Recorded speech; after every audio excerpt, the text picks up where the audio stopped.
Happy Tuesday. I am Sarah. Welcome back. Today is day 2 of our 5-day challenge, how to create a mindfulness practice for your specific needs. Just to get started, as you log in and start to watch, please say hello in the comments so I know you're there. Yesterday, I went to start my live and Facebook said, do you want to link it to your event? And I was like, sure, that sounds like a great idea. Well, next thing you know, nobody can find me because I went live, I guess, inside of the event. So thank you for your patience as I learn to operate the system. You guys are coming in a little bit quicker now, so that gives me hope that I am on the main feed, which is my intention. I did start the post from the units tab with the hope that the replay will be available on the units tab, and we will see if that actually works out. And if not, I have all sorts of backup plans in place, I think. Anyway, welcome back. Thank you so much. I have been thrilled. Like, I'm talking so grateful to see you all doing your homework. Like, as a teacher, I put so much effort into this program. So I have been working on this program for like over, I don't know, at least 2 months, if not longer. And it's finally happening, right? But my efforts are not good if you don't do your part and your work. So I prepare as much as you can, but when I see you posting homework and commenting and letting me know that, the aha moments that you had, it really warms my heart. So I want to thank you for your participation. I want to thank you for being here. We have had a few signups in the last 48 hours. About 20 more people signed up for the challenge. So if you are watching for the first time, just a couple of housekeeping things. I am Sarah. You can learn more about me on a video that I made last week in the announcements tab with my story and where I come from and where I've been and how I kind of became the teacher that I am today and how I ended up leading this amazing community of women. Make sure that my email is marked as not spam for you guys. There's a post going on to find a accountability buddy. You don't have to have one, but there's a lot of wonderful women here that will be glad to partner up with you so that you can answer questions and share information. We're going to be doing a daily price. So if you are watching live now and you're commenting, or if you watch the replay later, tomorrow, about 30 minutes before I go live again, I put all of your names on this little spinning wheel. It's kind of cool on the internet. You put a list of names and then you spin the wheel and it picks one. So yesterday's winner was Elisa Leo, and she won a little essential oil that Katie had offered to give. Today, I make this, so I wear these all the time, and I make them with lots and lots of love.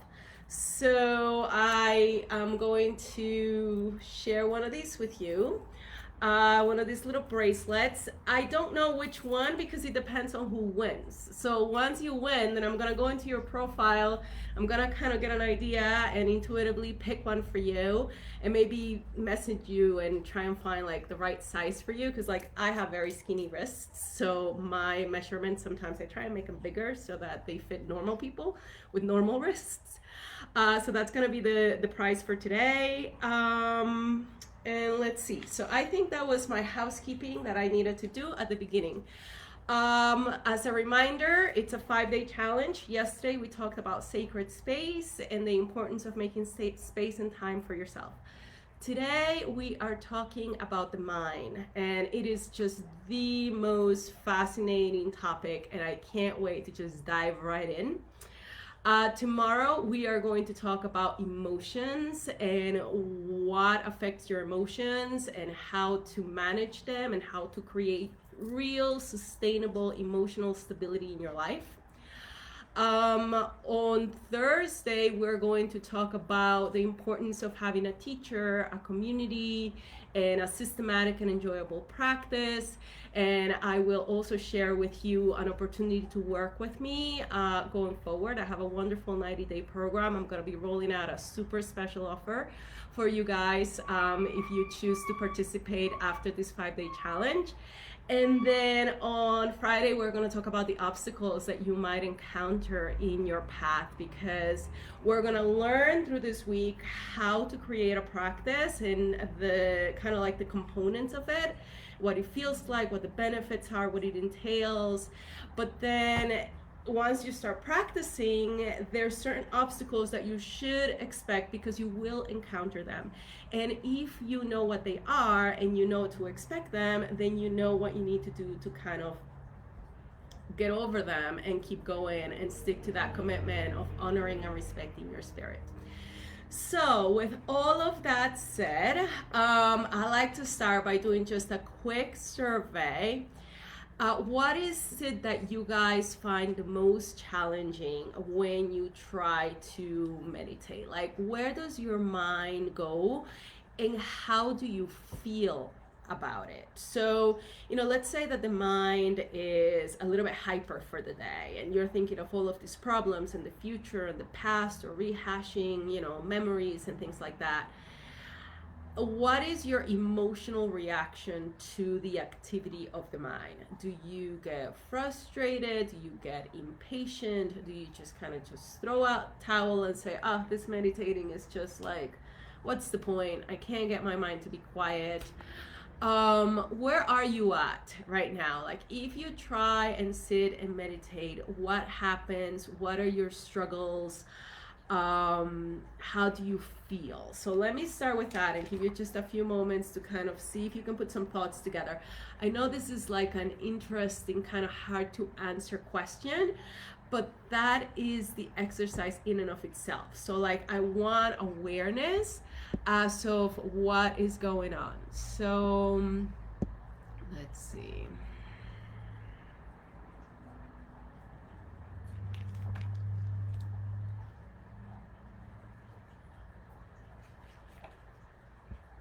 Okay, so the minds are quiet, it seems.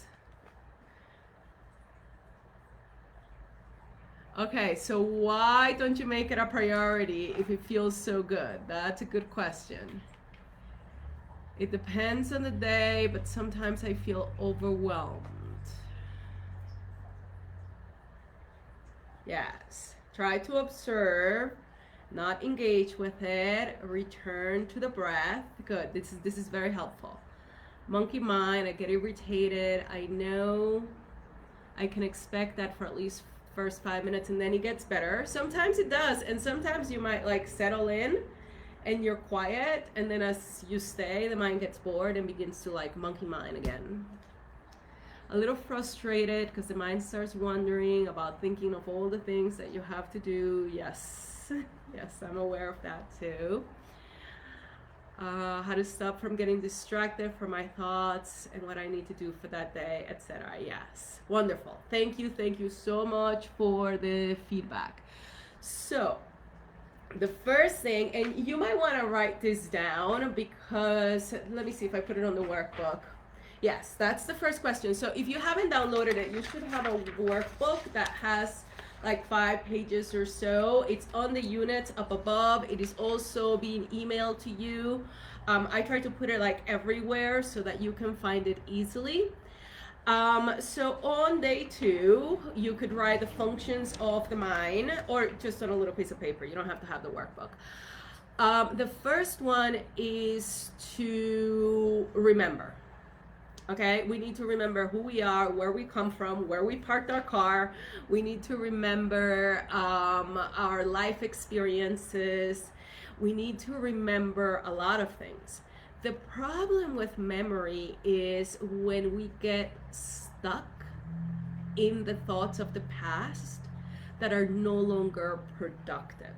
So what I mean by that is if you have, let's say, a traumatic experience, and trauma is one of those funny things that sometimes people say, no, I had a wonderful childhood. I wasn't traumatized. Like, no, there's people who have suffered a lot more. trauma is perceived from the point of view of the person having the experience. So for a 5-year-old child, getting maybe locked out of the house or locked inside a bedroom or a bathroom by accident or something like that could cause a huge amount of fear and pain and emotion, because in their little world, they're helpless, they're scared, their problem is very, very real to them. And so sometimes what we think of trauma is not necessarily something huge. It could be something very small, but because you were a small child, it had a huge impact in your psyche. And so when we live in the past, when we create a story about who we are, so when we play victim, oh, I am this girl from El Salvador, and when I was 16, my parents came here with nothing, and I'm a struggling immigrant. Like, no, that's like literally my real story. If I were to get stuck there, then I wouldn't be who I am today, because my memory, the function of my mind that says memory, that says this is who you are, gets stuck back then. That becomes your sense of identity, and because that's your story, you are unable to create a completely different story. That is, yes, that is who I am. That's who I will always be. But my ability to manifest and to create a life that I love and to become the teacher I am today, etc., it's related to my actions in this present moment, not where I come from, not what my ancestors' issues were, not where I've been and the mistakes that I've made. And trust me, I've made plenty. But what I choose to do now. Right? So when you use your memory in the right way, you could actually learn from your experiences, learn from your mistakes, learn what works, learn what doesn't. Sometimes, you might think you're doing the right thing and it turns out to be wrong, and your memory helps you to remember. But if you get stuck in that wrong thing, and now you're just the stupid person who made the stupid mistake, and that's always me, and that's what I always do, now you're stuck back there, and that's preventing you from creating a different reality. And so you see, memory can be very, very helpful, because it could tell you what not to do based on the mistakes that you've made before. Or it could be very detrimental if it limits you and your story is now all that you have available to you, and it dictates where you are now and where you go from here. So when we get to sit down in meditation and we can identify what our mind is thinking about, and we can literally just say, oh, that's my mind exercising its right to memory, doing what the mind does. And one of the functions of the mind is to remember. So don't get mad at it, don't get frustrated at it. See it for what it is, the mind doing what the mind does. Just like a dog barks and a chicken, what does a chicken do? Well, in Spanish it goes pio, pio, pio. I don't know what they do in English. They do something else. I know it's not that. I should have picked a better example. My point is, nature, the ocean flows, the river flows, the earth is cold, the human mind remembers. That's what it does. Okay? So if you understand this, then you can stop fighting with it, because it won't help. Okay, so that's function number 1. We have a few more. Function number 2 is imagination. And imagination is absolutely wonderful. Imagination is what allows you to, hey, imagination is what got me here today. I mean, I had a studio up until like January, and then I moved from New Jersey to Utah, and I get here and I'm working online, and I am trying to figure out, like, okay, how do I get out there, right? I've never really worked online before. And then I have this vision. What if I were to do this 90-day program and put it here, and it works this way, and I create the whole thing, and then the syllabus comes together, and then I'm like, okay, well, how do I tell people about it? And I'm like, well, I could give them a little taste of it. I could do this 5-day thing and talk to them and kind of show a little bit what I have to offer, and boom, here I am talking to you right now with the power of imagination and setting a vision. And I have goals. I have a vision board right there for the goals for the year, and I have a vision board right there for what I'm going to do next year. And it allows you to set your course. It allows you to just be open to ideas. Imagination is a wonderful thing, but if you misuse it, imagination can get you in a lot of trouble.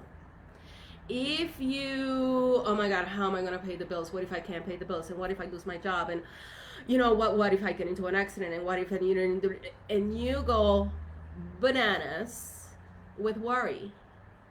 That's imagination too.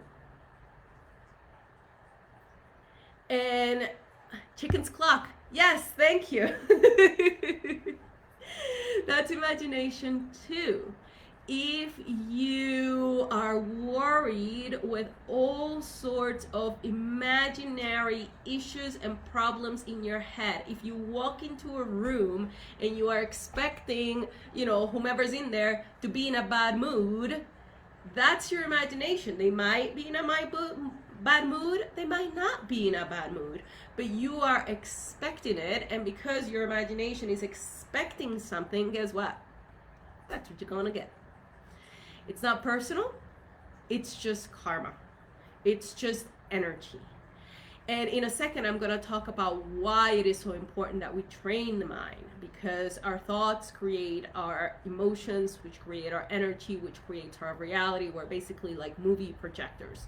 So if you don't understand how the mind works, then you sit in meditation and you're like, oh, I'm worried about this, I'm worried about that, I'm worried about this, I'm worried about that.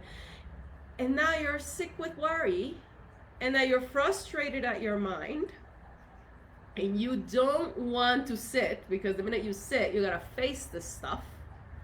So then what do?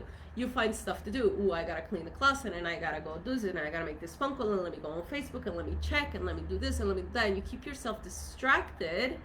And that doesn't mean that the mind's not doing what it's doing. The mind can do a couple of things at once. So the mind's still in the background with all of its worry, if it's exercising its right to imagination, or all of its, stuck in the past patterns, if it's stuck in the limitations in the past and whatever it is that is creating all of these thoughts. And because you don't know what to expect, and you're just looking at the mind and you're like overwhelmed by the thoughts. When the truth of the matter is, if you understand this is what the mind does, and you understand what the mind is doing, oh, I'm remembering, oh, I'm imagining, am I using this mind, because the mind is just a tool. Am I using my mind for something positive? Is this what I want to use my mind for right now? And maybe the answer is yes, maybe the answer is no. I don't know. It depends on the thoughts that you're experiencing. But the first step is just clarity, understanding why it's happening. It's happening because chicken's clock. It's happening because the mind thinks, the mind remembers, the mind imagines. It's its job. Okay, so if we come from that approach, then we could actually begin to kind of understand what it is that we need to do with it. But before we go into that, let me just keep going with the other functions of the mind. The next one is understanding. And understanding is what allows us to read a book. Understanding is what allows us to have this conversation in the English language. It could be another language if you understand another language. Is what allows us to communicate and share and perceive the world and name the world and kind of like just get around. I mean, you come from wherever we come from. I mean, we come from God creates souls, and that's where we really come from. And our soul comes and wakes up in this little human body. And when you're little, you got 10 fingers, 10 toes, and you can't even speak. And you need a mind to kind of say, okay, these are my parents, and this is cold and this is hot and this smells nice and this feels good and this tastes good. And it's very helpful to have an understanding of where you are and to be able to kind of fulfill your spiritual purpose on earth by having a mind that helps you navigate this world. And this is why mental illness is one of those things that is really, really so sad, is because without a properly functioning mind, your spirit can't really do the work that it needs to do on earth. And what I mean by that is actually a segue into the next function of the mind, which is really, I like to call it a dysfunction, which is misunderstanding. So we just talked about understanding, and correct understanding leads you to clarity. I am sure as we are going through this 5 days, you are gaining a lot of clarity, and that is good. That's good understanding. That is helpful understanding. But a lot of the times what creates our suffering is actually misunderstanding. And what I mean by that is we literally perceive the world not for what it is, but from where we are. We perceive it with, blue color glasses or yellow color glasses based on our samskaras, our past experiences. We perceive the world through a filter of what Eckhart Tolle actually calls the pain body. Anything that has ever caused you pain in your life will kind of cloud your perception of reality. And so when we misunderstand, we create a lot of suffering for ourselves and a lot of suffering for others. Oftentimes, someone might have the best intentions, but if you perceive them the wrong way from where you are, you might still suffer. And at the same time, it should give you freedom to know that you might have the best intentions and somebody might perceive them the wrong way. And what they perceive has nothing to do with you. It has everything to do with them.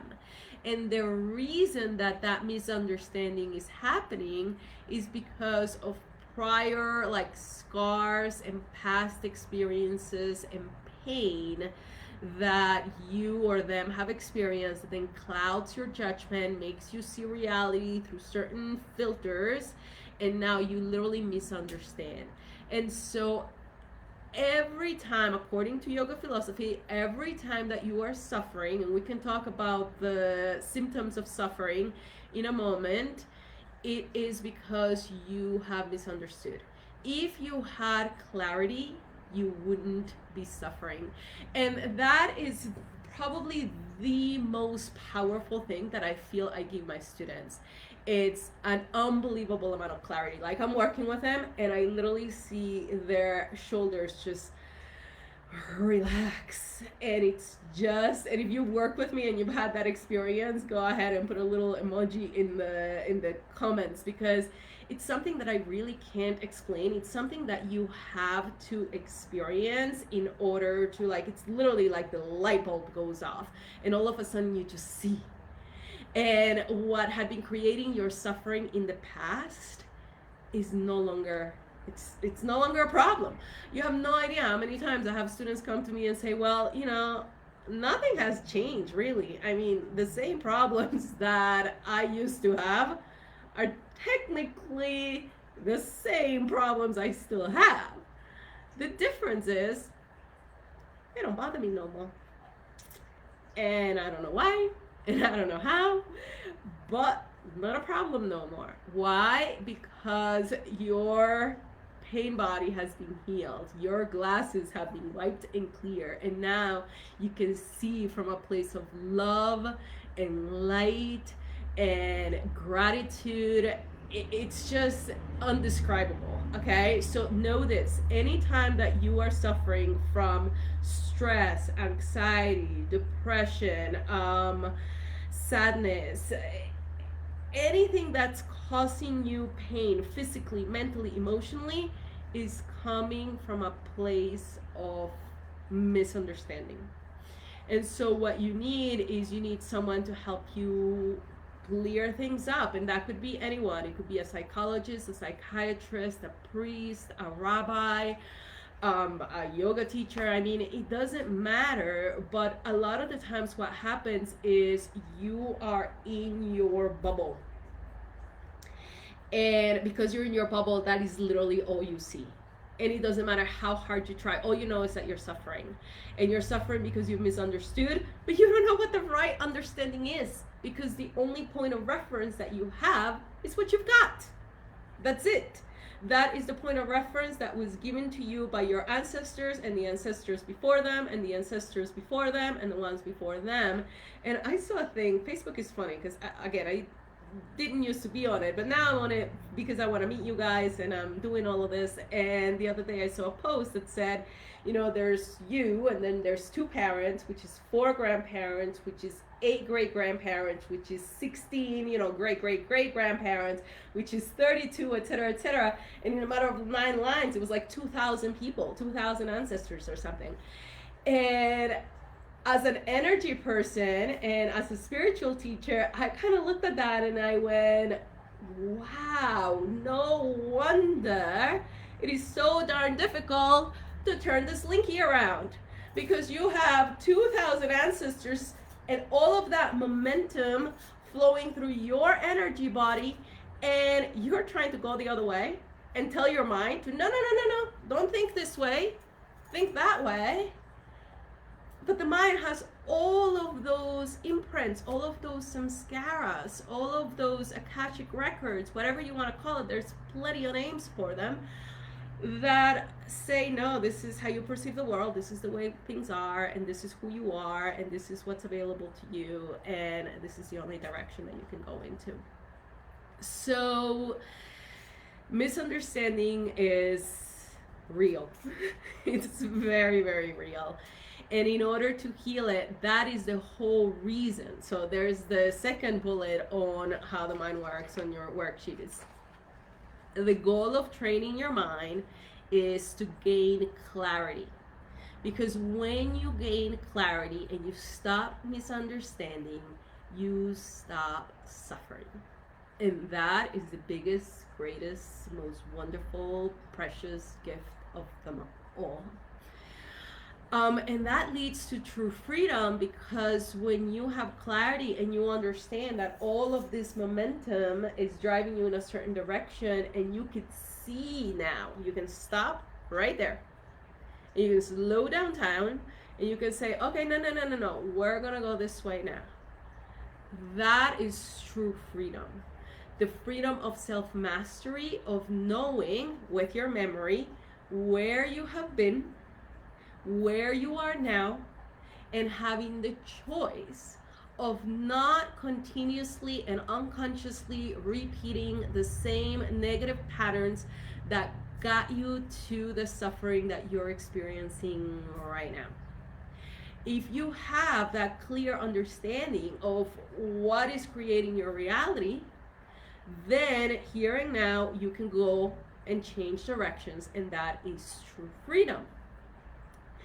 The problem is, for the reasons we talked about yesterday, momentum's coming this way, you need to change directions, you need at least the same amount of force going the other way, and that's not so easy to find. You're gonna have to really dig deep into the corners of your soul in order to find the strength to actually reprogram the mind in the right direction. So let me read the comments, because I'm trying to talk at the same time. Yesterday I had Katie, so when Katie was chatting, I had time to read some comments. Right now I'm trying to stay on track. So I'm gonna take a second to just read some comments, see if there's any questions here. And in the meantime, go ahead and type more comments. Tell me what is clicking right now. Like, what just made you go, oh my God, that makes so much sense. Oh, and before I forget, because I just heard about Katie, On Thursday, you're going to meet Rebecca.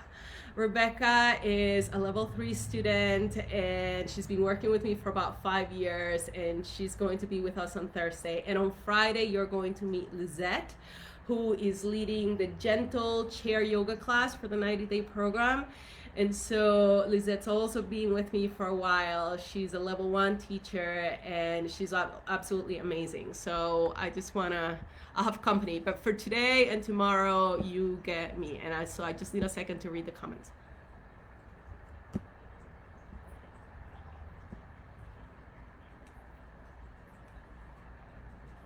Triggers, yes, I'll talk about triggers in a moment.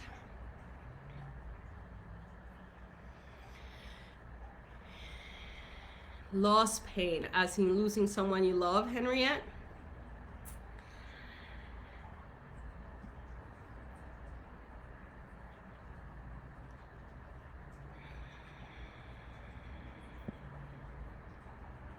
Need to release past emotions from the past that are holding us back. Yes. Okay, so this brings me to how do you change this, right? And this is why everybody talks about the importance of the present moment, the importance of like learning to be here and now and not dwell too much in the past in an unproductive way, and not be continuously focused on the future. Because if you take care of the present moment, the future will take care of itself. That's the bottom line. The present moment is so precious because it's the only moment in which you can heal your past from this unconscious pain and misunderstanding. The present is the only moment in which you can gain clarity. The present is the only moment in which you can change directions and redirect the mind to think differently.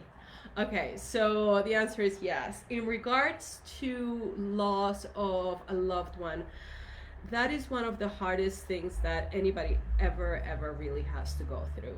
And yes, the mind can really get stuck there for a long time. And I've actually worked with clients who have been able to overcome this, partly through clarity, but also understanding the part of you that was so deeply attached and allowing that part of yourself to come forward for healing.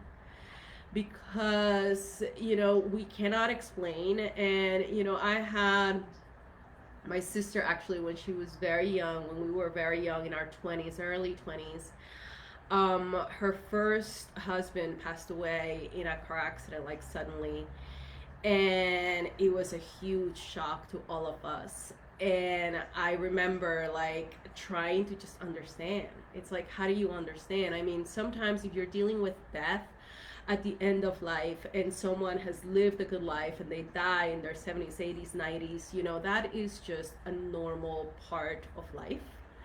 But if you've ever had to go through a sudden loss, if you've ever had to go through losing a child, God forbid, if you've ever had to go through some real pain, then the mind can get really stuck there because it is just so painful. And then you have to, again, it comes through that remembering part that we were just talking about, and how easily it is for the mind to get stuck there. And now I am the victim, in person who lost this other person. And it's not, I'm not saying, and I'm not a grief expert by any means, and that's the closest that I have been. And he was pretty close because I loved him so much, and he was such a good guy, and it was just such a shock. But this was 20 years ago, so I've been able to kind of just heal from that, watching his child grow, and he looks just like him, So I'm not saying it's easy. All I'm saying is that there's two components to it. There's the energy behind the loss and the attachment that you had that you need to heal in order for you to kind of just be able to process it. So you need to allow yourself to feel that pain, because it's only in the present moment, whether it's loss or any other emotion, really. I mean, even fear. If you have like anxiety or depression or anything like that, when the emotions come up, you need to allow them to blossom, like not to blossom, but to just bubble up to the surface, so that they can be dissipated by the power of consciousness. And the emotions related to a loss are basically just that. And that's the other reason that you need the mind to be steady, because what happens is the emotions, and we'll talk more about emotions and where they come from and what creates them and how they work and how to use them and what to do with them tomorrow, because I'm at 35 minutes right now, and that is a full topic in and of itself. But the mind needs to be steady enough to be able to see clearly and let the emotions come up without attaching itself to the emotions. So what happens is you have emotions that bubble up. The emotions create the thoughts. The thoughts then feed the emotions. And then you create more emotions, and then more thoughts, and more emotions, and then more thoughts, and then more emotions, and then more thoughts. And then the more you can just go around, and it just speeds itself up, and it gets a lot of momentum.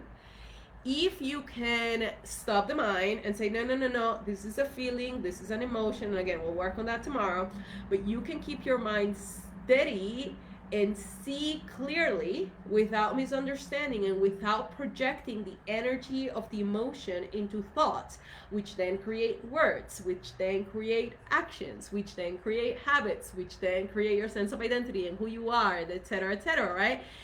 You have to be able to kind of like a samurai just go shoo,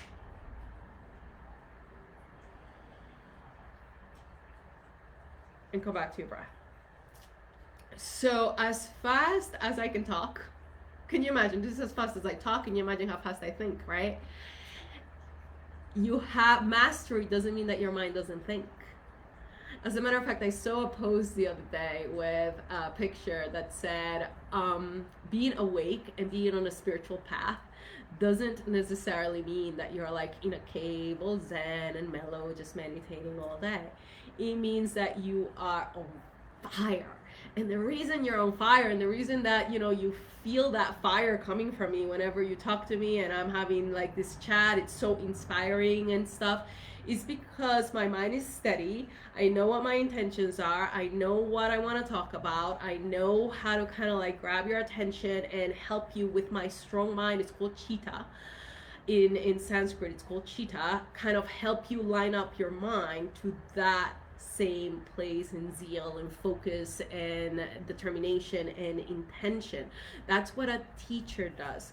And that is, I can only do that because somebody taught me. Somebody helped me with their strong mind to get my strong mind in shape, to train it, to focus on what I want to then choose to focus and create.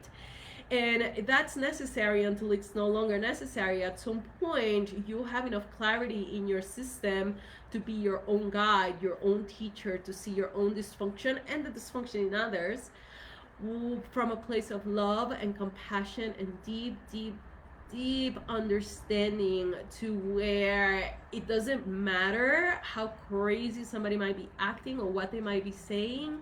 You have enough clarity in your system to just say, it's okay. I see your dysfunction. I accept you with an open heart for who and what you are. I'm going to maybe set boundaries if necessary and say, out of love and respect for myself, I choose to not participate in this, etc., etc.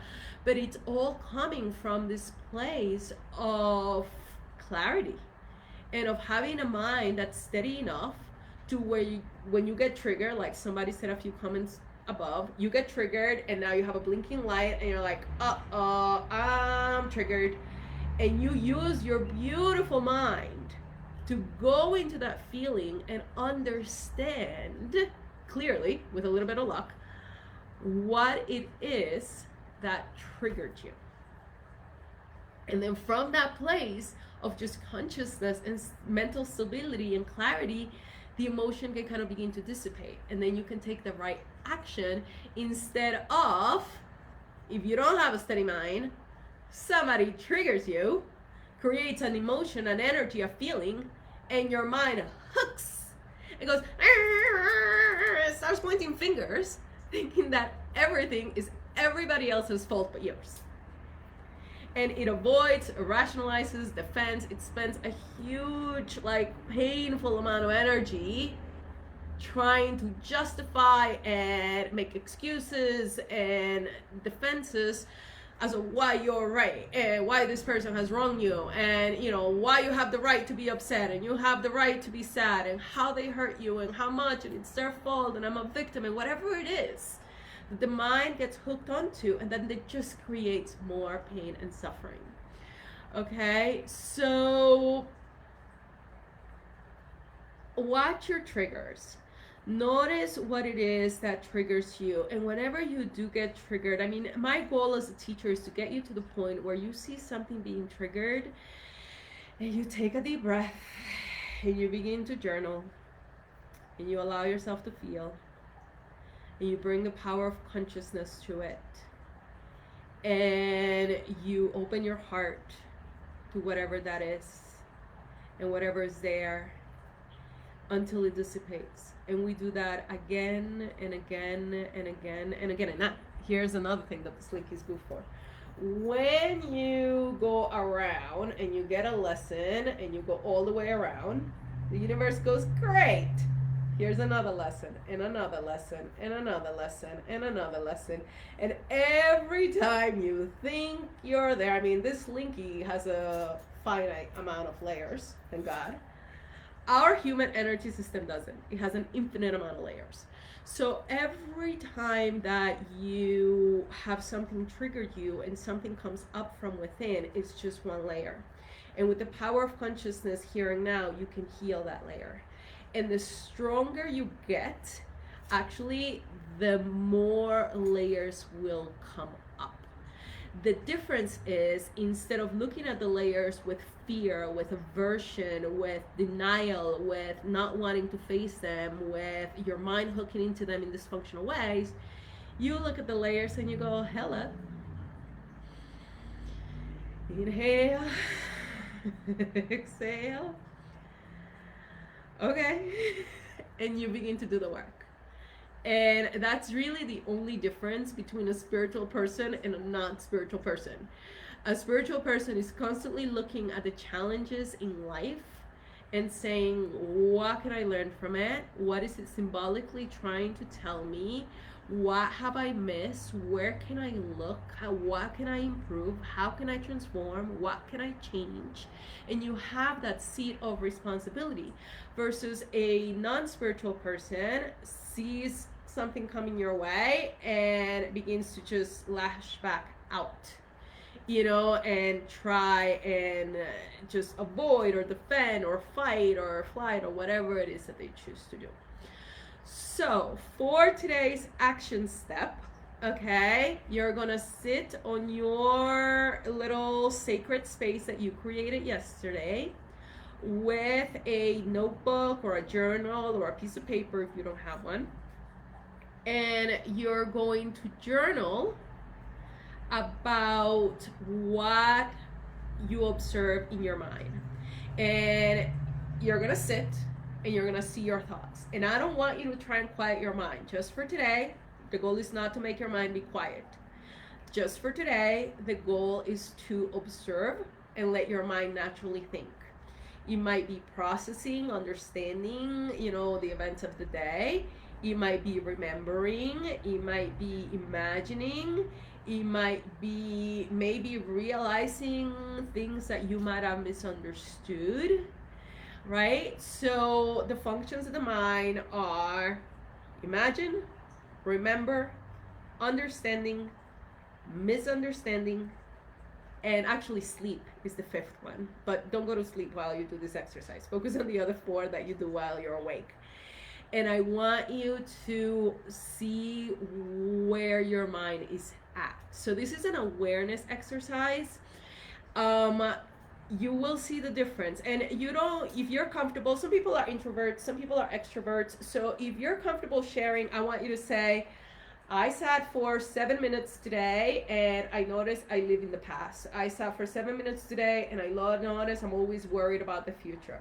I sat for 7 minutes today and I was so confused and so overwhelmed by all of the new information that I received during this class that I was just still trying to understand. So my mind was in understanding mode for 7 minutes. I sat in my sacred space for 7 minutes and observed that my mind perceived a certain situation the wrong way, or that maybe I'm expecting the wrong things, and I realized some of the misunderstandings that my mind does. And what this will help you do is it will help you understand that you are literally not your mind.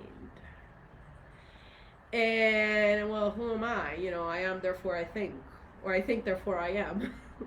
No, you see, that's the way it should be. It's backwards. I am, therefore I think. That's the way it should be. Except, and I don't know who I'm quoting here. Somebody I'm sure knows, because I am not a very, traditionally educated person, thank God, because it actually allows me to do what I do much, much better. I mean, I have been studying this for 20 years. I have paid way over, 6 figures plus. I would have a doctorate in this stuff if there was one. There isn't one, so I don't have one, but I have dozens of certifications because this is just my passion. But I don't know who I'm quoting. But there's a thing out there that says, I think, therefore I am. And that's not the case. I am, therefore I think. And so by sitting for 7 minutes, and you don't have to say anything if you don't want to share what's in your head, because listen, we're all crazy, just for the record. Well, I'm not crazy anymore, but most of the world, or maybe I am and I don't know it. You see, crazy people don't know they are crazy. I'm a little crazy and I know it, and therefore I'm not crazy, because I am consciously choosing to live in a certain way outside of the norm. And in my perception, a lot of the times when I see humans suffering out there, it's because they're a little crazy. They're misperceiving things. And so if you sit in meditation and you realize that you're a little crazy, then no, if you see you're crazy, then you're not all that crazy. Okay? But you could write, when you write on the post, on the comments, you say, I just sat for 7 minutes and I just saw my mind and what it was doing, and I see that I am not my mind. Or whatever it is that you choose to, however you choose to word it. I am new to all of this tracking stuff on Facebook. So what I'm doing, just so you know, is I know I have a lot of posts going on, sometimes in the units, sometimes in the videos.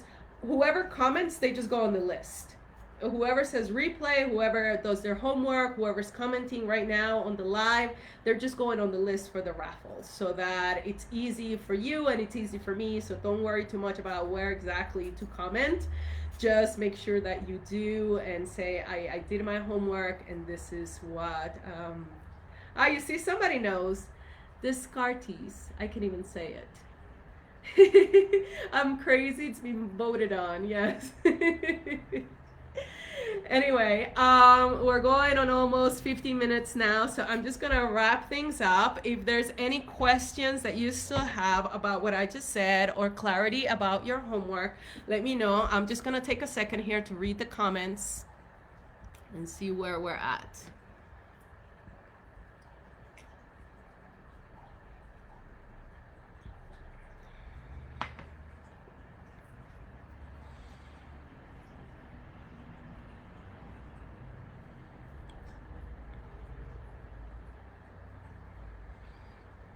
Yeah, a lot of loss. I understand, girls. I really do.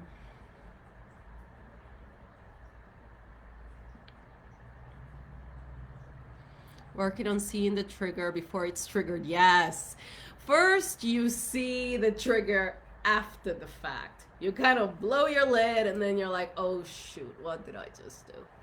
Then sometimes you see the trigger as it's happening. You're screaming and a little witness in the back of your head is watching you scream and saying you shouldn't be screaming, and yet you can't shut up. It's still coming out. Then you get to the point where you get triggered, you go scream, and you can stop it. Okay, that's progress. I'm trying to get you to the place where there's no freaking triggers, where you just sit and watch and kind of go, wow. Inhale, exhale, smile, and keep going. So, but at the beginning, yes, see the trigger before it's triggered.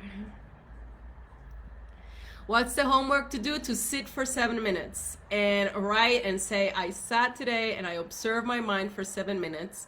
And if you could identify what it was it memory? Was it imagination? Was it understanding? Or was it misunderstanding? Those are your 4 choices. So if you could identify where it is that your mind is mostly going most of the time, that's what I want you. It's an observation exercise. The actual task itself is to put a timer for 7 minutes and sit in your sacred space. What you see in those 7 minutes is going to be one of those 4 things: memory, imagination, understanding, misunderstanding. So I'm gonna write this down. When I post this, I will write down exactly what the homework is so that you're clear, because I hear you. It's one of these concepts. It's like, you want me to do what? I want you to observe your mind. And so the physical external task is to sit for 7 minutes. The outcome depends on what your experience is in those 7 minutes. And what I'm saying is, don't try and stop the mind. Don't try and make a focus. Don't try and do nothing with it. Just observe it and see where it goes. Okay? So with all of that said, we're right on time. I'm trying to keep this as short as possible because I really respect your time, and thank you so much for participating on these. Just like we did yesterday, let's close sacred space, ground your feet into the earth, bring the palms together at the center of the heart. Take a slow, deep inhalation and a smooth, steady exhalation.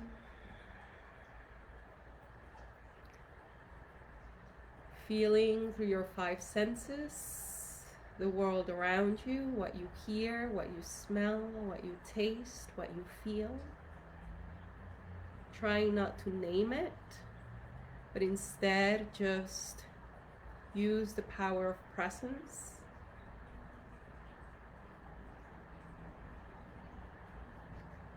To feel this amazing, wonderful world that we live in. This amazing, wonderful body that you are alive in.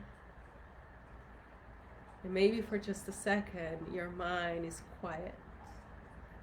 And before you know it, you could even ask yourself, I wonder what thought I'm going to have next, and just wait.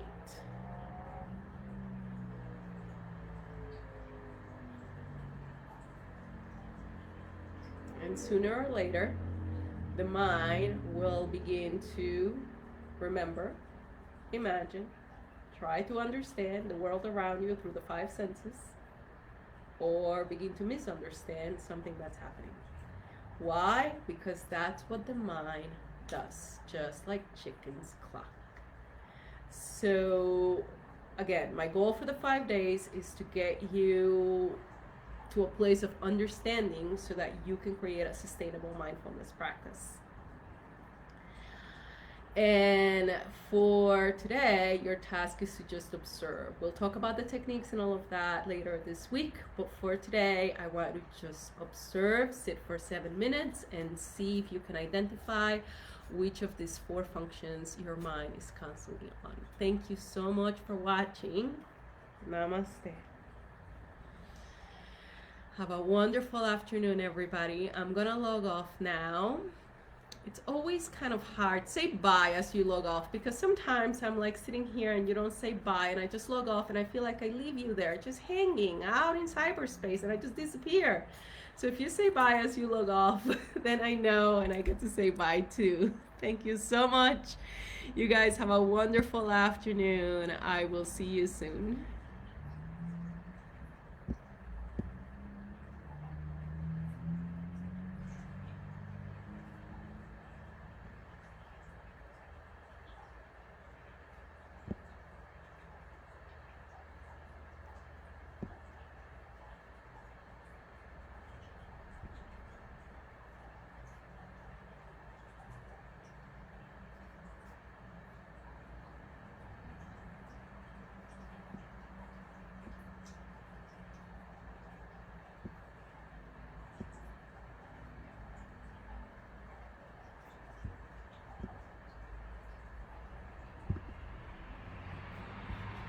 Bye-bye.